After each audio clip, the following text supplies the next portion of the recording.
Suppose ऐसे आपके पास ये एक्स एक्सिस, ये वाई एक्सिस, ये Z axis, X Y Z. आप इस एनवायरनमेंट में इस डायरेक्शन में एक इलेक्ट्रिक फील्ड रखे हैं, इस डायरेक्शन में एक मैग्नेटिक फील्ड रखे हैं, और इस डायरेक्शन में आप एक चार्ज पार्टिकल को एक वेलोसिटी दे रहे हैं। चार्ज पार्टिकल कैसा? तो पॉजिटिव चार्ज। तो जरा हमको बताते चलना, इस चार्ज पार्टिकल पे लगने वाला इलेक्ट्रिक फोर्स का डायरेक्शन किधर है? अरे यार इलेक्ट्रिक फोर्स बोलते तो लोग पहले ही से तैयार है क्या? Plus x. और मैग्नेटिक फोर्स माइनस एक्स। देखना गौर से, इन क्रॉस फील्ड, क्रॉस फील्ड का मतलब होता है कि E perpendicular B, in cross field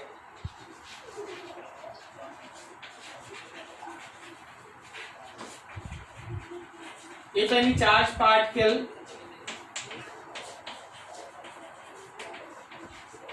is projected, the net force is equals to magnetic force and electric force. Net force is equals to magnetic force and electric force. तो आप इस net force को लिख सकते हैं, आप इस net force को लिख सकते हैं Q times of B cross B plus Q times of E। थोड़ा देखना, if net force acting on charge is zero, मान लो जो नेट फोर्स हमारे चार्ज पार्टिकल पे लग रहा है वो जीरो है, तो आप इस F को कर दीजिए जीरो। देयरफॉर इलेक्ट्रिक और मैग्नेटिक फोर्स का सम होगा जीरो। इसका मतलब ये है कि इलेक्ट्रिक फोर्स और मैग्नेटिक फोर्स में ये रिलेशन है।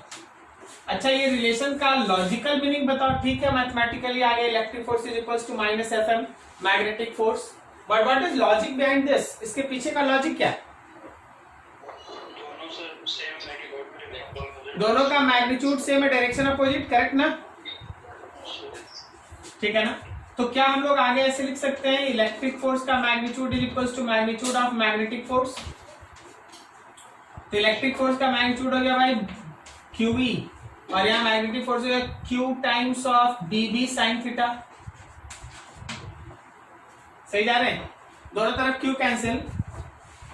तो अगर तुमसे मैं यहाँ वेलोसिटी पूछे तो क्या वो E by D sine theta है? कोई हमको बताएगा क्या यहाँ साइन थीटा का थीटा क्या है? ये साइन थीटा का थीटा क्या है? किसके बीच का एंगल है वो साइन थीटा का थीटा? वेलोसिटी और बेफील्ड। ठीक है ना? यहां से देखना, फॉर मिनिमम वेलोसिटी क्या हम E बाई D और साइन थीटा का वैल्यू मैक्सिमम लिख सकते हैं? सो कम से कम कितना वेलोसिटी चाहिए? And your answer is E by D। कोई भी चार्ज पार्टिकल, हम बोले कोई भी चार्ज पार्टिकल, क्यों बोले कोई भी charge? Electron, proton, alpha, beta सब पे एक ही जैसा काम करेगा। हाँ बिल्कुल, देख यहाँ क्यू कैंसिल है। चाहे इलेक्ट्रॉन फेंकना पड़े, प्रोटॉन फेंकना पड़े, अल्फा पार्टिकल फेंकना पड़े, या कोई चार्ज फेंकना पड़े, 2 माइक्रोकुलम, 5 माइक्रोकुलम, 50 माइक्रोकुलम, पता है सबका वेलोसिटी कम से कम E बाई D होगा, तो सीधा सीधा निकल जाएगा। ठीक है, क्या ये लाइन समझ में आया? उसको चार्ज से कोई मतलब नहीं, उसको मास से कोई मतलब नहीं, उसको केवल यह मतलब है कि आपका इलेक्ट्रिक फील्ड कितना आप अप्लाई कर रखे हैं और बी फील्ड कितना है। हाँ, अब थीटा रह गया था, तो थीटा में यहाँ पे थीटा 90 करने का मतलब क्या है? थीटा 90 करने का मतलब है कि अब ये तीनों परपेंडिकुलर हो गया। देखो भाई, ये E था, ये B था, ये B था, अब ये तीनों परपेंडिकुलर हो गया। ये भी 90 है, क्रॉस फील्ड है, तो ये भी 90 है। समझ में आया क्या? वही तो फिगर, यही तो फिगर, समझ में आ रहा? तो यहां देखिए तीनों 90,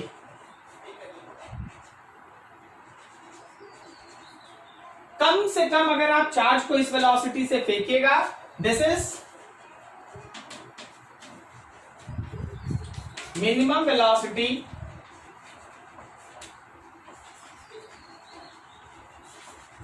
through which if any charged particle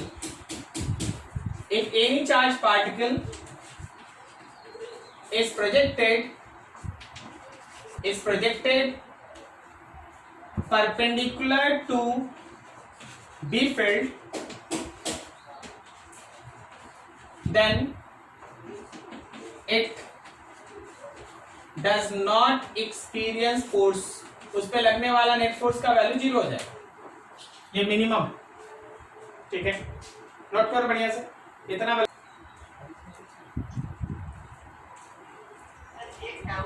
बोलो ना, बोलो।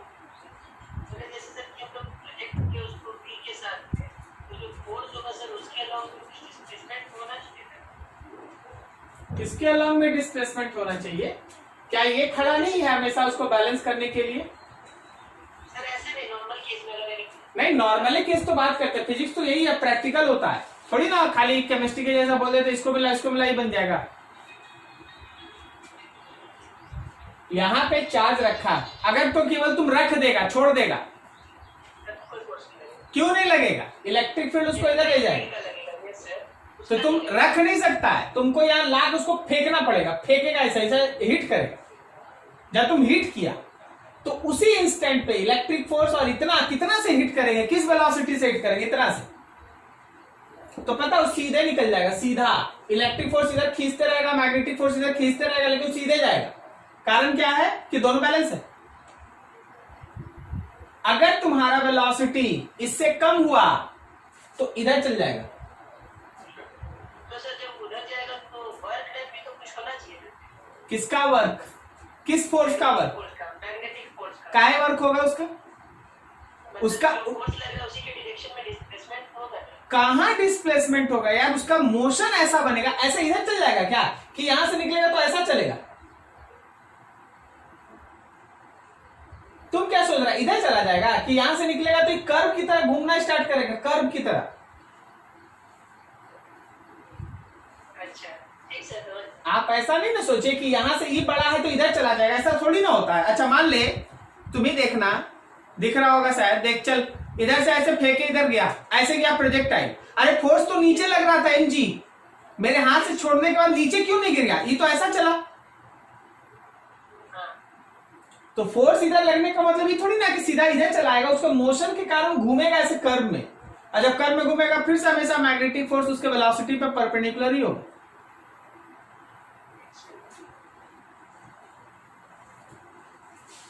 और कुछ किसी का? एक क्वेश्चन है, थोड़ा ध्यान से समझना।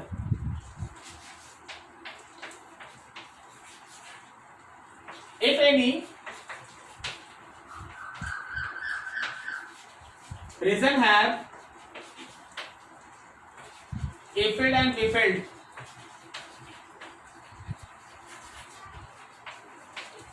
simultaneously, then for any condition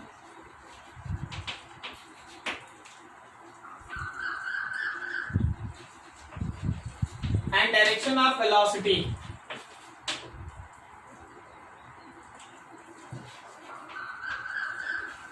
choose the option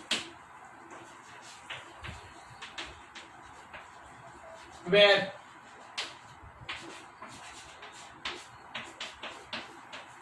magnitude of velocity is constant.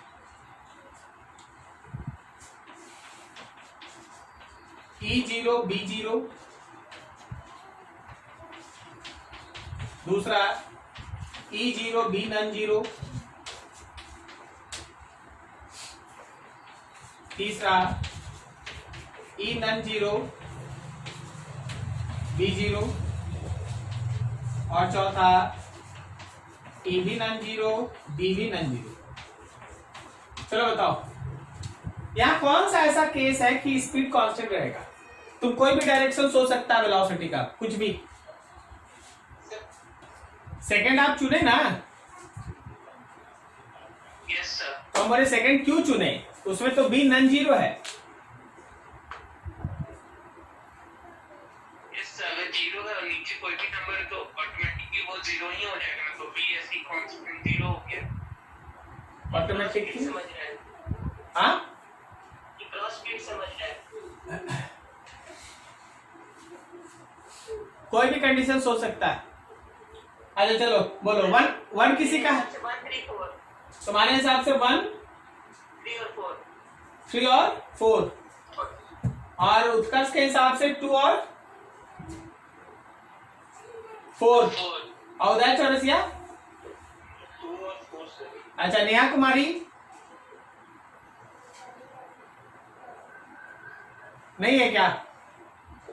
Set 2 2 और 1 और 4। नेहा कुमारी का आवाज ऐसा है।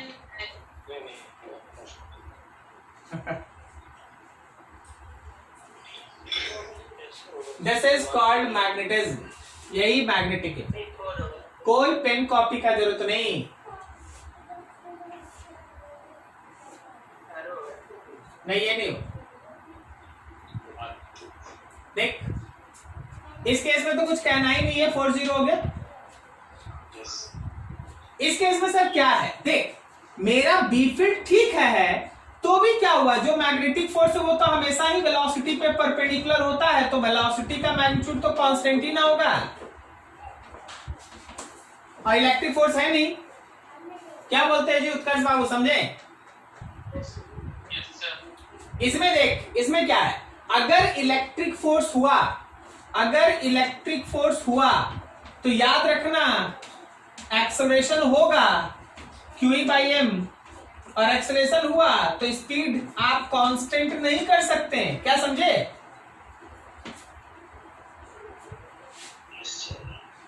इस केस में क्या है, तो पिछला वाला केस है। मान ले हम ऐसे फेंकें, मान लो हम ऐसे फेंकें कि मेरा इलेक्ट्रिक फोर्स और मैग्नेटिक फोर्स हो गया बैलेंस, तो नेट फोर्स हो गया कितना, यहां माइनस है, नेट फोर्स हो गया 0, और नेट फोर्स हो गया तो वेलोसिटी का मैग्नीट्यूड कैसा हो गया, कांस्टेंट। क्या ये समझे सब कोई? तो मेरे लिखने के बाद समझ के क्या कर रहा है, तेरे लिखने पहले समझ ना। तीनों जब सही हो जाए, चारों जब सही हो जाए तब बताना।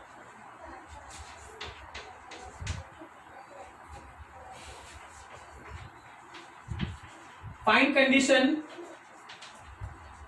फॉर, अब हम कुछ बोलेंगे नहीं, वही 4 ऑप्शन फिर से, ई लिख दिए और बी लिख दिए, थोड़ा शॉर्टकट में कर रहे काम, समझ जाए। 1 में 0 0, 2 में नन 0 और 0, 3 में 0 और नन 0, और 4th में नन 0 नन 0। चल भाई चुन।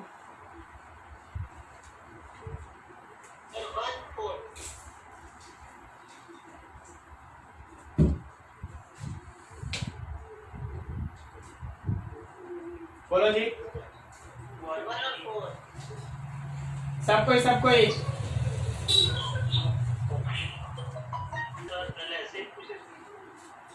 1 और 4, वेरी गुड। 1 केस में आप देख ही रहे हैं ना कि नेट फोर्स 0 है, और यहां भी आपका नेट फोर्स 0 है, करेक्ट ना? Yes sir. तो दोनों ही केस में वेलोसिटी इज कांस्टेंट। ओके, क्या आपको समझ में आ रहा है? चलिए नोट कीजिए, फिर आगे बढ़ेंगे। थर्ड वाला सर, हाँ हाँ ठीक ठीक, ऐसे ही हमसे पूछा करो, थर्ड क्यों नहीं होगा। वेरी गुड, एक मिनट। चेंज हो रहा है। थर्ड केस में देख भाई, यहाँ पे मैग्नेटिक फोर्स रहेगा ना, और मैग्नेटिक फोर्स रहेगा तो वेलोसिटी का डायरेक्शन तो चेंज होगा ना।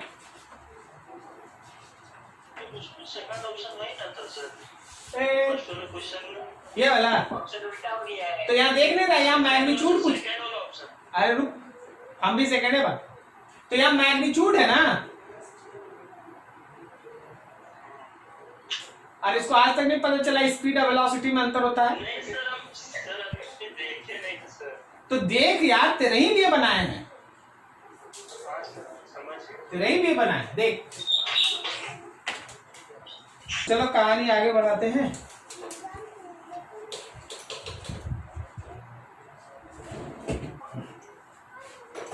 देख,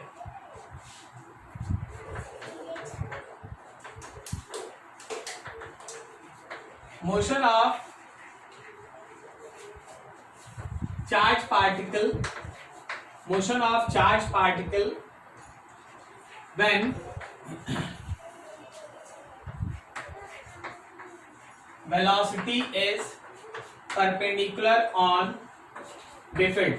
अभी जो हम लोग अब पढ़ाई स्टार्ट कर दिए हैं उसमें आपके चार्ज पार्टिकल का जो वेलोसिटी है वो हमेशा तुम्हारे दिए गए बेफिल्ड के ऊपर परपेंडिकुलर होगा। मान लो ये एक रीजन, इस रीजन में बेफिल्ड है। अब बेफिल्ड कहां से बना है, कैसे बना है, इसका जानकारी हम लोगों को नहीं है, हम लोगों को उसका खोज भी नहीं करना है, ठीक है। जो बेफिल्ड है हम उसको क्रॉस से दिखा रहे हैं। क्रॉस का मतलब होगा बोर्ड के परपेंडिकुलर अंदर और डॉट का मतलब होगा बोर्ड के परपेंडिकुलर बाहर। ओके, ये 3 डायमेंशनल मैग्नेटिज्म में कॉन्सेप्ट चलता है, रिमेंबर दिस।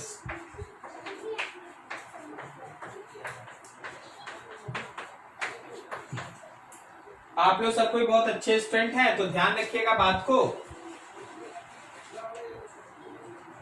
कि इस बेफिल्ड का वैल्यू है मान लीजिए बी।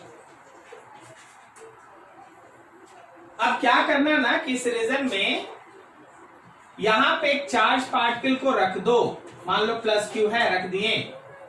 बताओ उस पर कितना फोर्स लग रहा है?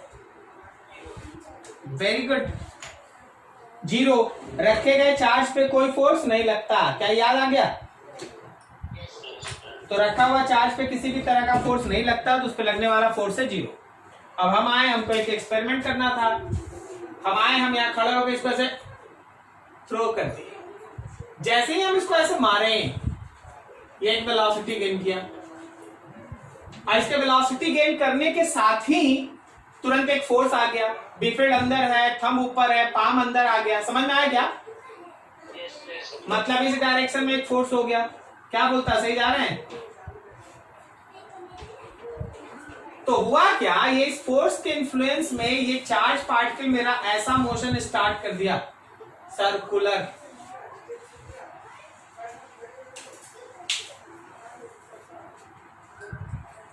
ठीक है, तो मैं ना किसी भी पॉइंट पे मान लो यहां पहुंचा, तो मेरे वेलोसिटी का डायरेक्शन ये, तुम जरा फोर्स का डायरेक्शन देख लो, फिंगर अंदर, थंब इधर, पाम नीचे, ये मेरे फोर्स का डायरेक्शन। इस पॉइंट पे देखो वेलोसिटी का ये डायरेक्शन, ये रहा मेरे फोर्स का डायरेक्शन। इस पॉइंट पे देखो वेलोसिटी का ये डायरेक्शन, ये रहा मेरा फोर्स का डायरेक्शन। समझ में आ रहा है क्या सबको? तो this is the case where magnetic force is actually acting as a centripetal force.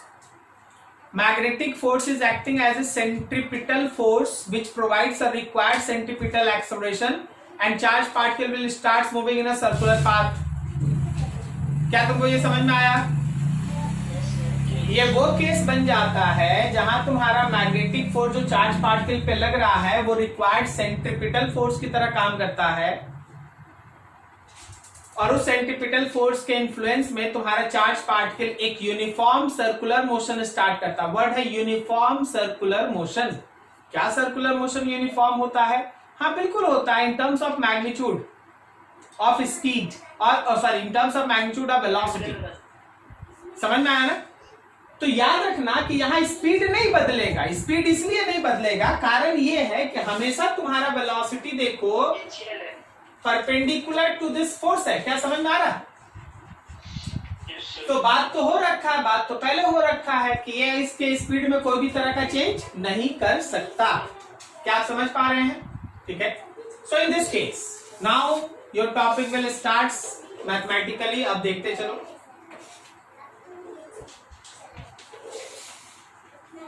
In this case magnetic force is equals to, magnitude लिख देते सीधा, क्या हम सीधा बी क्यू वी लिख दें क्योंकि साइन तो आगे 90 है, परपेंडिकुलर का हम लोग बात ही कर रहे हैं। तो तुम्हारे मैग्नेटिक फोर्स का वैल्यू हो गया B Q V. This magnetic force is acting like centripetal force. This magnetic force is acting like centripetal force which provides required centripetal acceleration and charged particle shows circular motion. तुम्हारा charge particle circular motion show करेगा। ठीक है, ये वो case है जो आपके सामने बना है। चलो अब अगर ये सर्कुलर मोशन है तो सर्कुलर मोशन में रेडियस होता है, टाइम पीरियड होता है, फ्रीक्वेंसी होता है, इन सब का कैलकुलेशन भी अब कर लो एक एक करके। ठीक है, इन सब का कैलकुलेशन भी कर लो अब एक एक करके, देखते चलो। Calculation for radius of circular path, कि जो सर्कुलर पाथ मेरा चार्ज पार्टिकल बनाएगा उसका रेडियस कैसे निकलेगा। देख, जब ये चार्ज पार्टिकल मोशन कर रहा है, जब ये चार्ज पार्टिकल मोशन कर रहा है, एकदम सही बोला, तो अंदर की तरफ काम कर रहा है सेंट्रीफ्यूगल फोर्स, तो बाहर की तरफ काम कर रहा है ना centrifugal mv square by R. हर जगह तो आप कहीं भी लिख सकते थे। तो आप लिख सकते हैं magnetic force centrifugal is equals to centrifugal mv square by R, and this can be written as bqv। bqv is equals to mv square by r। ये v से square cancel, so radius is equals to mv by bq। Radius is equals to mv by bq। ठीक है, अब इसका बहुत सारा form होता है, आप एक चीज ध्यान रखना। रेडियस का आ गया mv by bq, क्या हम इसी रेडियस को लिख सकते हैं लीनियर मोमेंटम का मैग्नीट्यूड डिवाइडेड बाय bq? अच्छा, क्या आपको याद है कि linear momentum is written as root under 2m into kinetic energy? 11 में पढ़े आप लोग। ठीक है, तो आप इस रेडियस के जगह पे अगर चाहेंगे तो under root 2m kinetic energy by bq भी लिख सकते हैं। अच्छा, पूरे इलेक्ट्रोस्टैटिक में देखना, क्या आप पढ़े कभी ऐसा कि काइनेटिक एनर्जी को अगर हमको चार्ज से लिखना पड़े तो q इंटू भी कैन ऑल्सो बी रिटन है। Q इंटू बी, यहाँ भी किसको स्टैंड करता है? पोटेंशियल डिफरेंस को, एक्सेलरेटिंग और स्टॉपिंग पोटेंशियल। तो आप रेडियस का एक और इक्वेशन लिख सकते हैं under root 2m qb divided by bq। समझे क्या? अच्छा, इस पूरे डिस्कशन में एक खास वर्ड हमेशा आते रहता है, स्पेसिफिक चार्ज। किसको कहते हैं specific charge? Charge by mass को स्पेसिफिक चार्ज कहते हैं, याद रखना। अगर कभी भी तुमको स्पेसिफिक चार्ज बोला, इसका मतलब q बाई एम बोल दिया, करेक्ट है? तो कभी देखना है होगा क्या। अभी मान ले जैसे इसको पूरा स्क्वायर रूट कर, मान ले हम यहाँ पे एक लिखना चाहते हैं, एक बार लिखना चाहते हैं, क्या हम r को पूरा अंडर रूट कर दें तो 2m is 2m q v divided by b square q square कर सकते हैं इसको? अरे बोल भाई, सही है?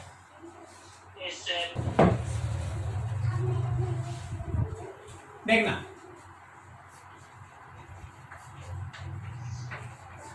For time period. अच्छा भाई, टाइम पीरियड का तो सिंपल मतलब होता है कि एक साइकिल में कितना डिस्टेंस कवर किया, और स्पीड तो कांस्टेंट है यहाँ पर। क्या बोलता, सही लिखे? तो देख, हम लोग का हो गया 2 पाई, रेडियस की जगह लिख देना mv बाई bq, और नीचे एक भी, तो भी cancel, and you get a very interesting answer 2 pi m by bq। बोले सर इंटरेस्टिंग क्या है इसमें? इसमें इंटरेस्टिंग ये है कि टाइम वेलोसिटी पर डिपेंड नहीं करता। तुम चाहे धीरे से फेंको या तुम कस के फेंको या तुम और बहुत कस के फेंक दो, तीनों ही केस में लगने वाला समय सेम ही होगा। बोले सर ये कैसे हो सकता है? सर ज्यादा कस के फेंकेंगे तो जल्दी ना कर लेगा। अरे भाई जितना कस के फेंकेगा उतना बड़ा रेडियस होगा, जितना कस के फेंकेगा उतना बड़ा रेडियस होगा, तो ज्यादा डिस्टेंस ज्यादा स्पीड टाइम वही लगेगा। कम वेलोसिटी से फेंकेगा रेडियस छोटा होगा, ठीक है ना। कम डिस्टेंस कम वेलोसिटी टाइम वही लगेगा। मतलब तुम्हारा टाइम जो है वो वेलोसिटी के ऊपर यहां डिपेंड नहीं करता। क्या ये समझ में आया? ठीक है, वेलोसिटी बढ़ाइएगा रेडियस बढ़ जाएगा, वेलोसिटी घटाइएगा रेडियस घट जाएगा, लेकिन वेलोसिटी बढ़ाइए घटाइए आगे कीजिए पीछे कीजिए time period remains constant. Does not depends on velocity, does not depends on velocity. Clear हुआ? तो टाइम पीरियड का उल्टा होता फ्रीक्वेंसी। 1/t कर ले भाई, सीधा लिख दे BQ by 2πm, BQ by 2πm, this is frequency. Clear है? तो इधर टाइम पीरियड और ये सब चीज चला। यहां तक तो कोई समझने में दिक्कत नहीं हुआ होगा, हमको लग रहा है ऐसा। आगे सुनो, deflection produced by Biffeld in path of charged particle। देखो जी क्या बता रहे हैं।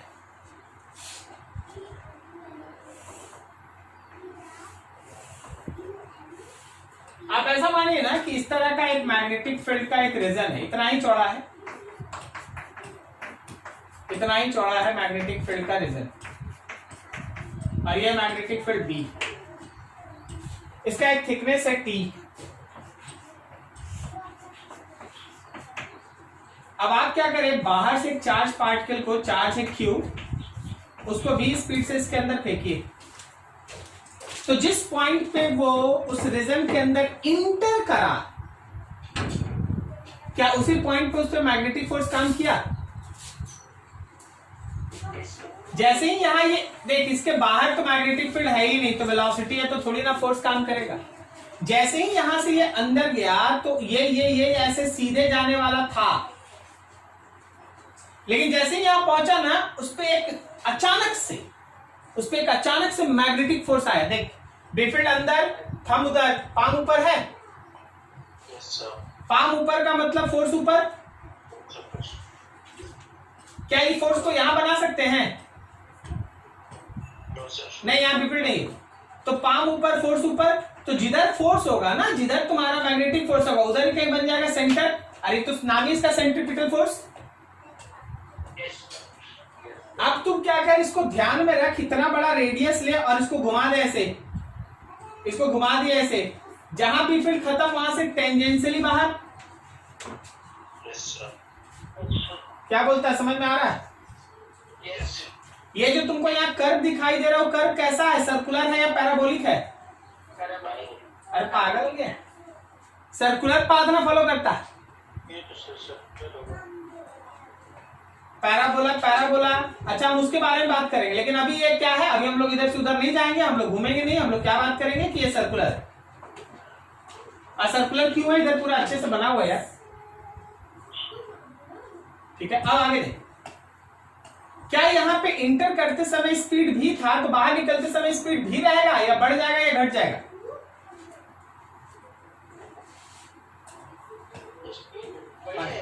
वही रहेगा। कारण ये है कि हमारे मैग्नेटिक फोर्स से स्पीड पे कोई अंतर नहीं पड़ता, हम लोग पढ़ाई कर रखे हैं। मैग्नेटिक फोर्स से स्पीड पे कोई डिफरेंस नहीं होता, तो स्पीड जो यहां रहेगा वही वहां रहेगा निकलते समय। यहां जो इंटर करते समय वेलोसिटी था, क्या वही वेलोसिटी वहां है? क्यों नहीं है? डायरेक्शन चेंज हो गया। वेरी गुड, डायरेक्शन बदल गया इसलिए नहीं है। मान ले it makes an angle theta यार,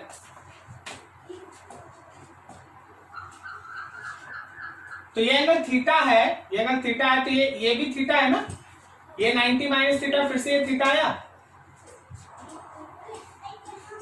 गौर करना, इस पॉइंट को लिख रहे हैं ए, इस पॉइंट को लिख रहे हैं सी, और सी वाला लिखा हुआ, इस पॉइंट को लिख रहे हैं डी, यहां एक पॉइंट है ई, एफ नहीं लिख रहे, यहां एक लिख देते जी। जरा गौर करो, गौर करो, जिस चार्ज पार्टिकल को ए से ई जाना चाहिए था, जिस चार्ज पार्टिकल को ए से ई जाना चाहिए था, वो पहुंच गया है ए से डी। क्या बोलता, सही है?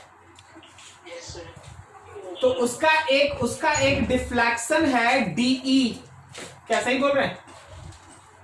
अब डिफ्लेक्शन दो तरह का है, ये है लैटरल डिफ्लेक्शन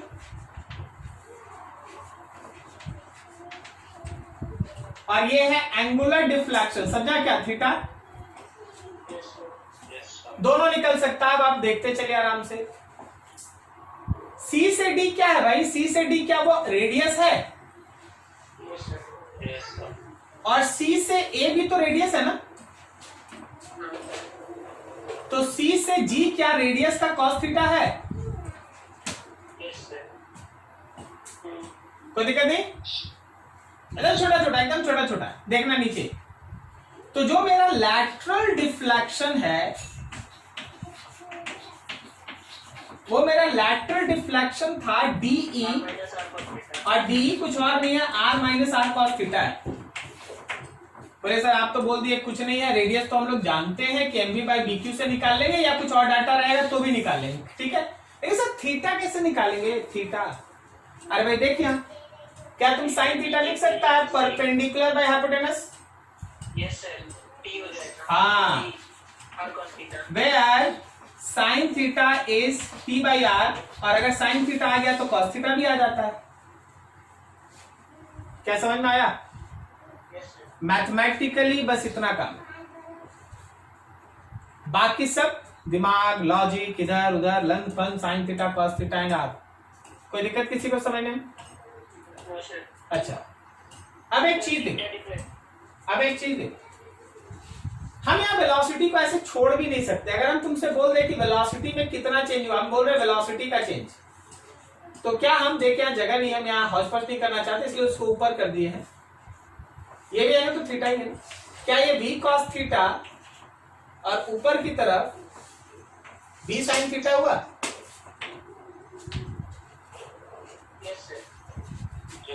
ठीक है। अब अगर कोई तुमसे बोल दे, तो देखना जरा इस फिगर के हिसाब से, इस फिगर के हिसाब से थोड़ा जगह कम पड़ रहा है, कहां लिख दे? यहां लिख रहे हैं इनिशियल वेलोसिटी था केवल और केवल v i कैप, करेक्ट है?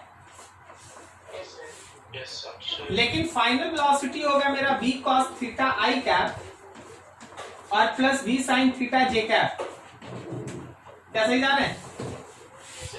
तो जरा दो का आंसर बताना, दो का आंसर तुम बताना इसका आंसर कितना है? Very good. और क्या इसका भी आंसर 0 है? अगर कोई बोल दे ये निकालने के लिए, अगर कोई बोल दे ये निकालने के लिए, तो हम फाइनल वेलोसिटी में से इनिशियल को माइनस करेंगे और फिर उसका मॉड निकालेंगे। क्या बोलता है? सही जा रहे हैं? फाइनल वेलोसिटी देख कैसे निकलेगा, इनिशियल से। क्लियर है? नोट करो आराम से, बढ़िया से। थोड़ा कहीं दिक्कत होगा फिर पूछ लेना, ठीक है? आराम से नोट करो। अगर मेरा t लेस देन r है, तो साइन थीटा लेस देन 1 होगा ना? अरे बोल भाई, ठीक है ना? और r का मतलब तो आप जानते ही हैं, mv बाई बी क्यू या फिर कोई भी अलग फॉर्मूला। तो इसका मतलब क्या हुआ? इसका मतलब एक छोटा सा फिगर हुआ, हम ज्यादा अभी बड़ा नहीं जा रहे हैं, बस हम आपको एक कॉन्सेप्ट दे रहे हैं दिमाग में। ऐसे फेंकिएगा भाई, Q और B होगा, ये ऐसे जाएगा, यहां से ऐसे निकल जाएगा, करेक्ट है ना? जो स्पीड से इंटर करेगा उसी स्पीड से बाहर आएगा, जो वेलोसिटी से इंटर करेगा उस वेलोसिटी से बाहर नहीं आएगा। वेलोसिटी चेंज कर जाएगा लेकिन स्पीड चेंज नहीं करेगा, ठीक है? दूसरा सुन, अगर तेरा t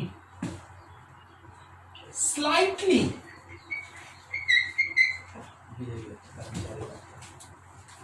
एक मिनट, मान ले T slightly less than R है, लेस देन आर, तो हमको बताने वाला है क्या कि कितना डिग्री से घूम जाएगा, या तुम ऐसा मान सकता है टी इज ऑलमोस्ट आर, तो क्या मेरा साइन थीटा 1 हुआ, क्या मेरा थीटा 90 हुआ, क्या बोलता है? ठीक है, पता है इसका मतलब क्या है? इसका मतलब ये है कि तेरा ये जो थिकनेस है जिसमें मैग्नेटिक फील्ड है वो ऑलमोस्ट रेडियस के बराबर है, बोल रहे ऑलमोस्ट बराबर, तो जब आप यहां से फेंकेंगे ना तो ऐसा ऐसा घूमना स्टार्ट करेगा, घूमेगा घूमेगा घूमेगा, यहाँ पे फिर खत्म हो जाएगा तो सीधा निकल जाएगा। क्या समझा? इसलिए तेरा थीटा जो है वो 90 आ रहा है। क्या नहीं समझे? ये भी रेडियस है भाई और ये भी ऑलमोस्ट रेडियस ही है। क्या सबको समझ में आ रहा बात? तो देखो तीसरा, ये तो एकदम नहीं समझेगा।